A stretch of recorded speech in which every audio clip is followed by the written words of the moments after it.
سورہ مائدہ کی آیت نمبر 105 ہے۔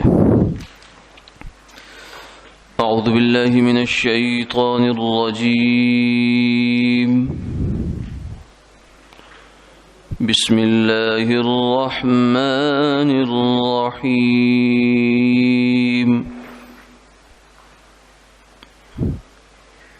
یا ایہا الذین آمنوا علیکم انفسکم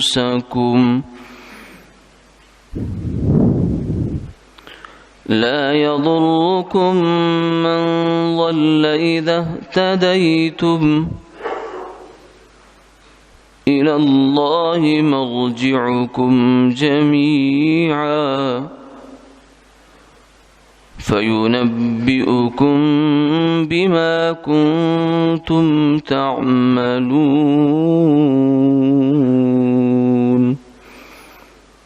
صدق الله العظيم۔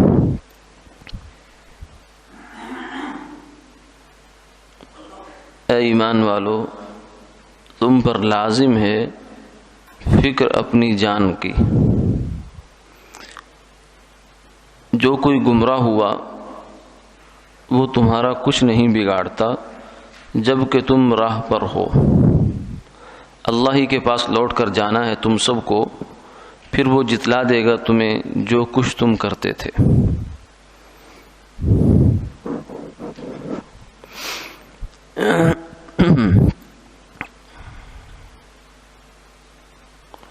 اس آیت مبارکہ میں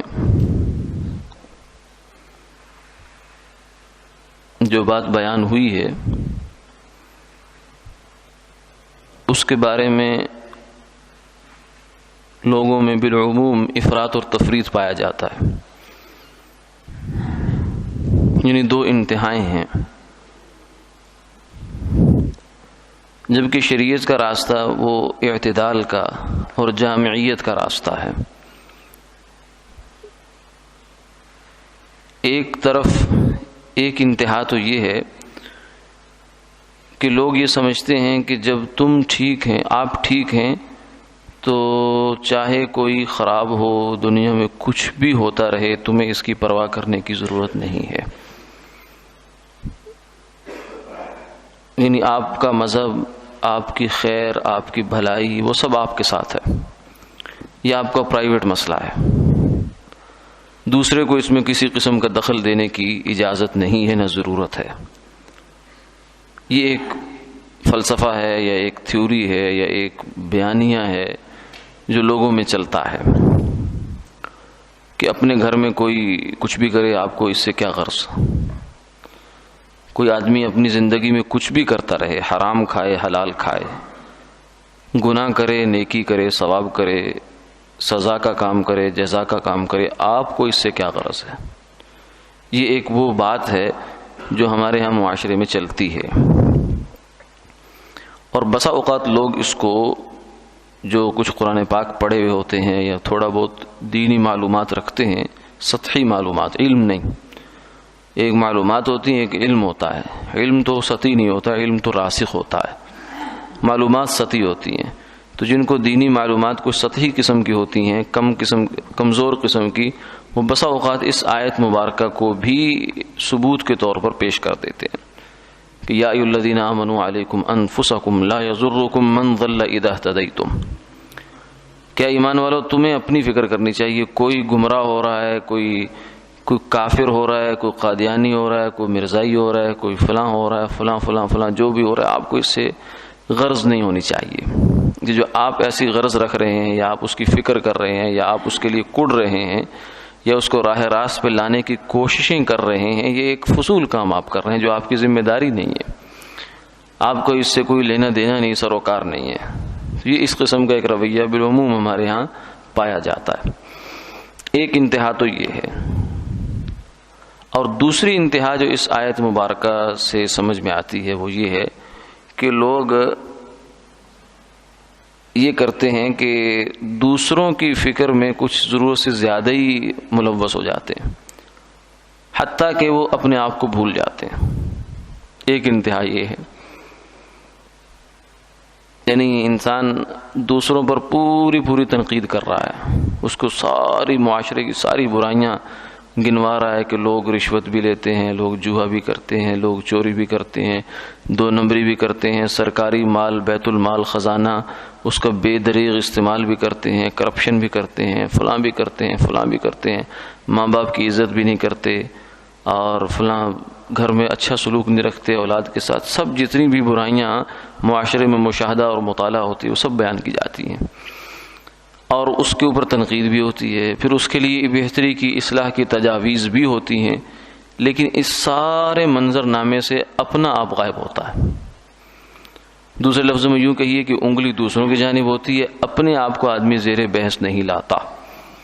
حتیٰ کہ یہ فکر اس پر اس حد تک غالب آ جاتی ہے کہ جب وہ دین کی بات سنتا ہے، کہیں کوئی بیان سنتا ہے، کوئی وعظ سنتا ہے، تو اس کا ذہن فوراً اپنے کسی جاننے والے کی طرف چلا جاتا ہے کہ یہ بیان اگر میرا ماموں سن لے، میرا چچا سن لے، میرا بیٹا سن لے، میری بیوی سن لے تو بڑا فائدہ ہو جائے. اس کو اپنی طرف ذہن نہیں جائے گا کہ مجھے بھی اس کی ضرورت ہے، یہ میری بھی اصلاح کی چیز ہے اور میرے بھی فائدے کی چیز ہے، میری ذمہ داری ہے. تو یہ بھی ایک طرح کی تفریط ہو جاتی ہے یا افراط ہو جاتا ہے. اسی کا مظہر ایک حدیث مبارکہ میں آپ نے فرمایا کہ من قال ہلک الناس فہو اہلکہم، جو بندہ یہ کہتا ہے کہ لوگ بڑے خراب ہو گئے، لوگ تباہ ہو گئے، وہ سب سے بڑا خراب تو خود ہے، وہ سب سے بڑی تباہی والا تو خود ہے. وہ کہ جس کو لوگ دکھائی دے رہے ہیں، لوگوں کے عیوب دکھائی دے رہے ہیں، لیکن اپنا عیب اس کو نظر نہیں آ رہا. سب سے بڑی مصیبت تو یہ خود بیچارہ اس میں پڑا ہوا ہے، گرفتار ہے اس کے اندر. اپنے آپ کو وہ صاف ستھرا سمجھتا ہے، دوسروں کو گندا سمجھتا ہے. حالانکہ دوسروں کو گندا سمجھنا، اپنے آپ کو صاف سمجھنا، یہ خود بہت بڑی خرابی اور کی بات ہے.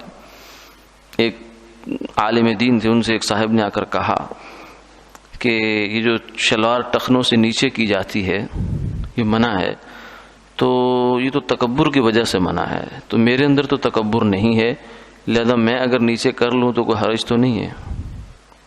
تو ان عالم دین نے آگے سے جواب دیا کہ یہ جو آپ کا فرمانا ہے نا کہ میرے اندر تکبر نہیں ہے، یہ خود تکبر ہے. کیونکہ آپ اپنے آپ کو تکبر متواضع کہہ رہے ہیں، اس کا کلیم بھی کر رہے ہیں، صرف سمجھ ہی نہیں رہے بلکہ اس کو کلیم بھی کر رہے ہیں کہ ہاں میں بڑا متواضع آدمی ہوں. تو یہ خود تکبر کی علامت ہے. تو آدمی بسا اوقات اپنے آپ کو بہت پاک سمجھ رہا ہوتا ہے، لیکن حقیقت میں وہ پاک سمجھنا ہی ناپاکی کی علامت ہوتا ہے. تو اس لیے ایک طرف یہ ہے اور ایک طرف یہ ہے. شریعت مطہرہ کا جو راستہ ہے وہ دونوں کے درمیان کا ہے. شریعت یہ کہتی ہے کہ آپ اپنے آپ سے دوسروں کی فکر میں اتنے مگن نہ ہو جائیں کہ اپنا آپ بھول جائیں، یہ بھی نہیں ہے، بلکہ سب سے پہلے اپنی خبر لو. یا ایھا الذین آمنوا علیکم انفسکم، اے ایمان والو پہلے اپنی خبر لو کہ تم کیا کر رہے ہو، تمہاری زندگی میں کیا ہے. کیوں؟ اس لیے کہ قبر میں جا کر، حشر میں جا کر جو آپ سے براہ راست اور ڈائریکٹ سوال ہونا ہے وہ آپ کا اپنا ہونا ہے. دوسرے سوال بالواسطہ ہوں گے. اولاد کی تربیت کا سوال ہے. عورت بعض دفعہ فرمایا کہ ایک عورت جو ہے وہ 4 مردوں کو جہنم میں لے جانے کا باعث بن جائے گی، یہ انڈائریکٹ سوال ہے. اس کا باپ بھی ہے، اس کا بھائی بھی ہے، اس کا بیٹا بھی ہے، اس کا خامد بھی ہے، کہ جو خود تو دین پر چلتے تھے لیکن اب انہوں نے اپنی بیوی کو، اپنی بہن کو، اپنی بیٹی کو، اپنی ماں کے دین پر چلنے کی فکر نہیں کی، تو اس کی وجہ سے بھی یہ ان کو لے جا سکتی ہے جہنم میں. یہ انڈائریکٹ مسئلہ ہے. جو پہلا سوال انسان سے ہے وہ اس کی اپنی ذات کا ہے. تو اس لیے فرمایا کہ اے ایمان والو پہلے اپنی خبر لو کہ میں کیا کر رہا ہوں. اس زمانے کا بہت بڑا المیہ یہ ہے کہ ہم دوسروں کی اصلاح چاہتے ہیں اپنی اصلاح کیے بغیر. یعنی ہم جو ہیں وہ تو ٹھیک ہے، مجھے ٹھیک ہوں یا نہیں، لیکن میری اولاد جو ہے نا وہ جنید بغدادی ہو جانی چاہیے.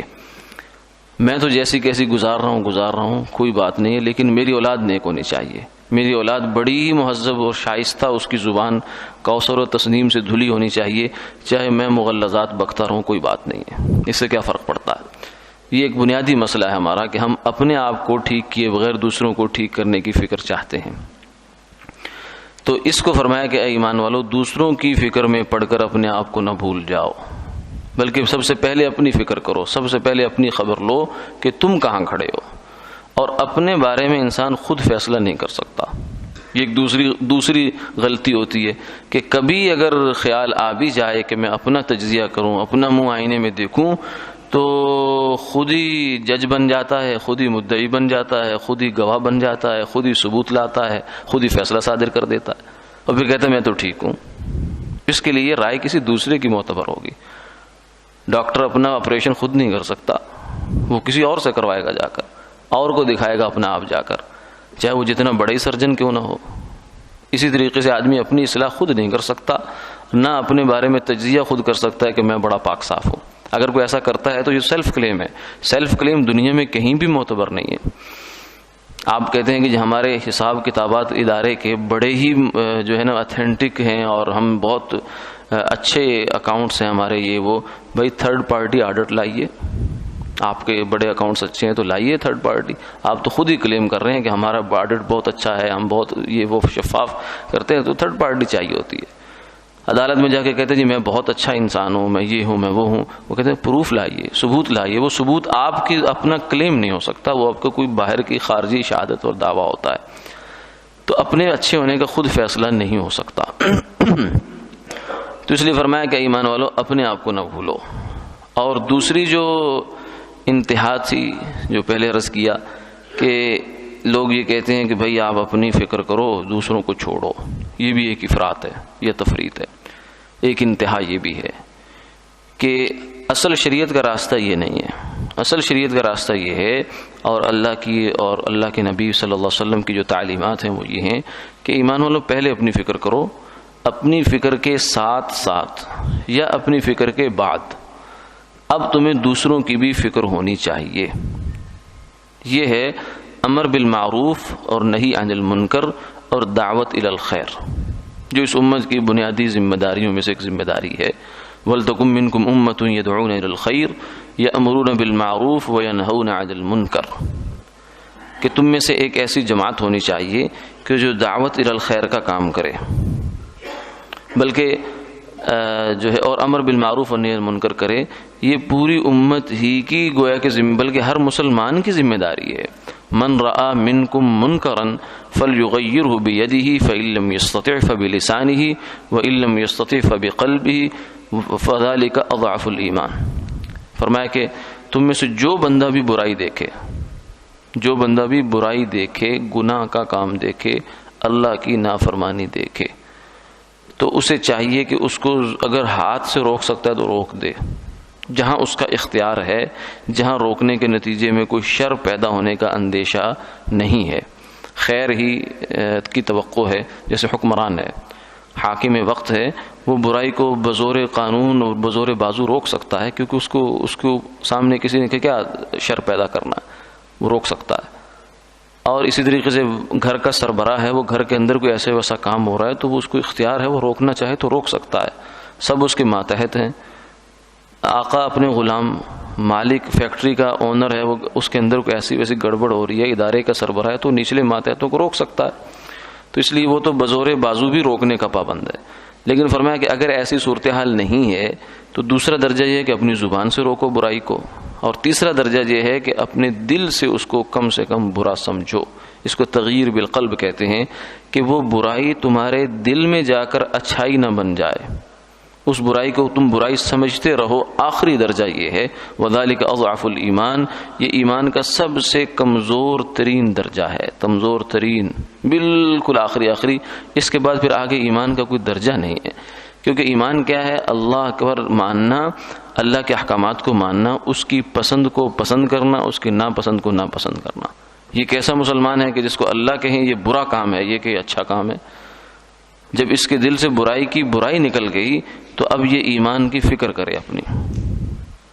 اس لیے فرمایا کہ مسلمان فاسق تو ہو سکتا ہے لیکن ملحد نہیں ہو سکتا۔ فاسق وہ ہوتا ہے کہ جو برا کام کرتا ہے لیکن برائی کو برا سمجھتا ہے، گناہگار سمجھتا ہے اپنے آپ کو، میرے سے برائی ہو رہی ہے، اچھا کام میں نہیں کر رہا، مجھے نہیں کرنا چاہیے اسے، لیکن نفس کے ہاتھوں، شیطان کے ہاتھوں، ماحول کے ہاتھوں مجبور ہو کر وہ کام کر رہا ہے، تو یہ فاسق ہے، گناہگار ہے، مجرم ہے۔ توبہ کرے گا اللہ اس کو معاف کر دیں گے۔ اور ایک ہے ملحد۔ ملحد وہ ہوتا ہے کہ جو برائی کو برائی سمجھتا ہی نہیں ہے، چور ہے اگر وہ اپنے آپ کو چوری سمجھ کر غلط سمجھ کر چوری کر رہا ہے تو فاسق ہے، لیکن اگر وہ کہتا ہے کہ نہیں چوری تو شریعت میں حلال ہے بھائی، زنا کر رہا ہے کہتا ہے زنا تو حلال ہے، شراب پی رہا ہے کہتا ہے شراب تو حلال ہے، کس نے حرام کی؟ یا کوئی اور اس طرح کا گناہ کر رہا ہے جس کے بارے میں کہتا ہے کہ کس نے حرام کیا، یہ تو مولویوں کو بنایا ہوا دین ہے، ڈھکوسلے ہیں، شریعت نے تو کوئی ایسی ویسی بات نہیں کی، تو یہ بندہ ملحد ہوتا ہے۔ الحاد یعنی یہ شریعت کا حلیہ بگاڑ رہا ہے، تو اس کی معافی نہیں ہے، یہ کفر تک بات انسان کو لے جاتی ہے۔ تو اس لیے منکر کو منکر سمجھنا، برائی کو برائی سمجھنا، یہ ایمان کا بنیادی تقاضا ہے، کیونکہ جس چیز کو اللہ نے برائی کہا ہے اس کو برائی کہنا پڑے گا۔ اگر آپ اس کو برائی نہیں کہتے تو اس کا مطلب ہے کہ اللہ سے آپ کو بنیادی اختلاف ہے۔ اللہ تو ایک بات کو کہیں برائی اور آپ کہیں نہیں یہ برائی نہیں ہے، کوئی چھڈو جی کوئی بات نہیں ہے، تو یہ جو رویہ ہے یہ خطرناک بات ہوتی ہے۔ ہاں آپ یہ کہیں کہ ہم سے عمل نہیں ہو پاتا، ہم کمزور ہیں، یہ ہمارے اندر سستی ہے، یہ ایک الگ رویہ ہے۔ مسلمانوں میں پچھلے 1400 تقریباً 1300 سال میں فاسق لوگ تو رہے، ہر زمانے میں رہتے ہیں کم و بیش، لیکن جو ایک نئی قسم کی ایک نسل اس زمانے میں پیدا ہوگی نا، ماضی قریب میں اور آج کے زمانے میں، وہ اور ہے، وہ برائی بھی کرتی ہے اور اس برائی کو کہتی برائی بھی نہیں ہے۔ یہ کون سی برائی ہے؟ رشوت بھی لیتی ہے، کہتے رشوت کوئی برائی نہیں ہوتی، تو یہ ملحد ہوتے ہیں، فاسق نہیں ملحد ہے۔ تو برائی کو برائی سمجھنا یہ بنیادی ایمان کا تقاضا ہے۔ اس لیے جو یہ بات کہتا ہے کہ جناب تم اپنی فکر کرو، دوسرا کیا کر رہا ہے اس کو چھوڑ دو، تو یہ بظاہر بڑا خوشنما بات ہے، لیکن حقیقت میں یہ بہت بڑی خرابی ہے۔ دو وجہ سے خرابی، ایک تو اللہ کے اوامر کی خلاف ورزی ہے، کیونکہ امر بالمعروف اور نہی عن المنکر مسلمان کی بنیادی ذمہ داری ہے، ہر مسلمان کی، چاہے وہ عالم ہے چاہے غیر عالم ہے، چاہے جس طریقے سے بھی ہے، اس کو سیکھے، اس کی چیزوں کو معلوم کرے، اس کو کرے۔ اور دوسری جو ہے اس میں سیدنا صدیق اکبر رضی اللہ تعالیٰ عنہ نے یہ فرمایا کہ اے ایمان والو، اے لوگو، تم اس آیت کی وجہ سے، اس آیت کا حوالہ دیا، اس آیت کی وجہ سے کسی دھوکے میں نہ پڑ جانا، تم لوگ اس کو غلط استعمال کرتے ہو۔ جب امر بالمعروف اور نہی عن المنکر کی باری آتی ہے تو تم کہتے ہو یا ایھا الذین آمنوا علیکم انفسکم لا یضرکم من ضل اذا اہتدیتم، اے ایمان والو بس اپنی فکر کرو، دوسرے اگر جاتے ہیں بھاڑ میں جائے جہنم میں جائے، تمہیں اس سے کوئی نقصان نہیں ہوتا، تو تم اس آیت کو غلط استعمال نہ کیا کرو، اس لیے کہ امر بالمعروف اور نہی عن المنکر یہ بنیادی تقاضا ہے، تمہاری بنیادی ذمہ داری ہے۔ اس آیت نے اس ذمہ داری کو ختم نہیں کیا۔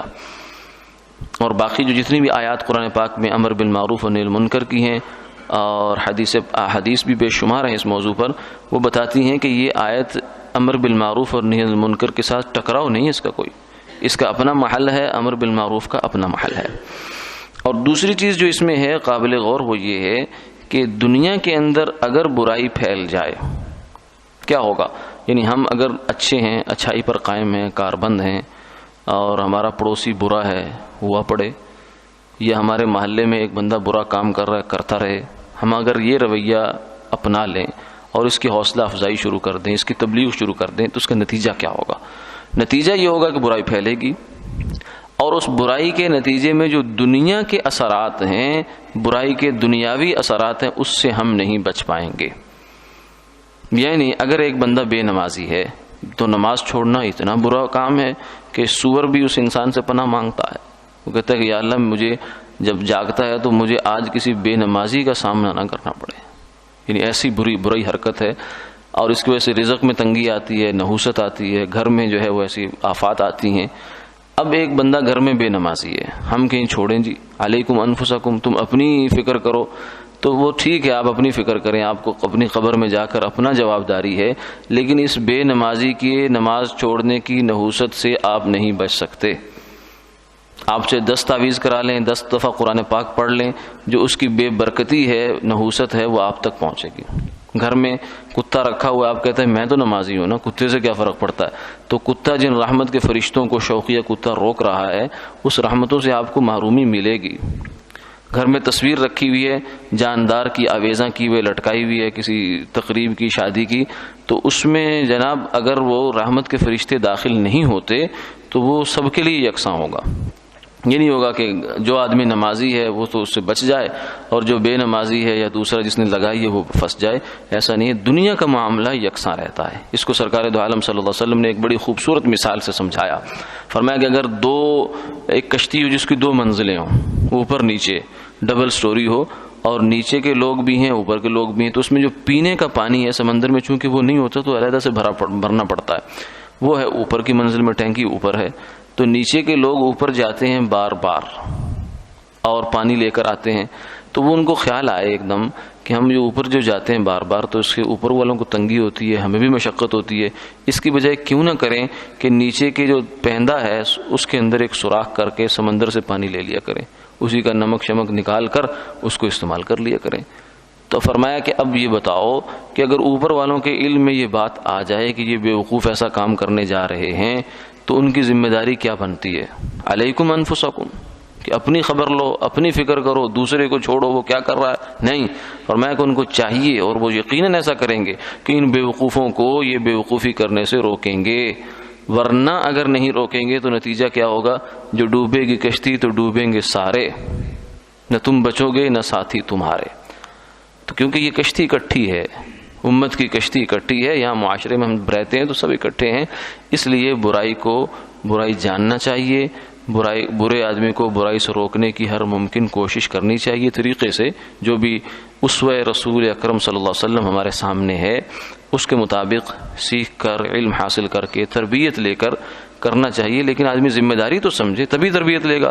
اگر وہ ذمہ داری نہیں سمجھتا تربیت کس بات کی لے گا کہ میں روکوں برائی کو، کیسے روکوں، مشورہ کرے گا. یہ تبھی ہو سکتا ہے جب وہ اس کو اپنی ذمہ داری سمجھتا ہے. اور اگر نہیں سمجھتا تو خدا نخواستہ پھر دنیا کے جو مسائل اور حالات اور اثرات ہیں ان سے انسان بچ نہیں پاتا. وآخر دعوانا الحمدللہ رب العالمین.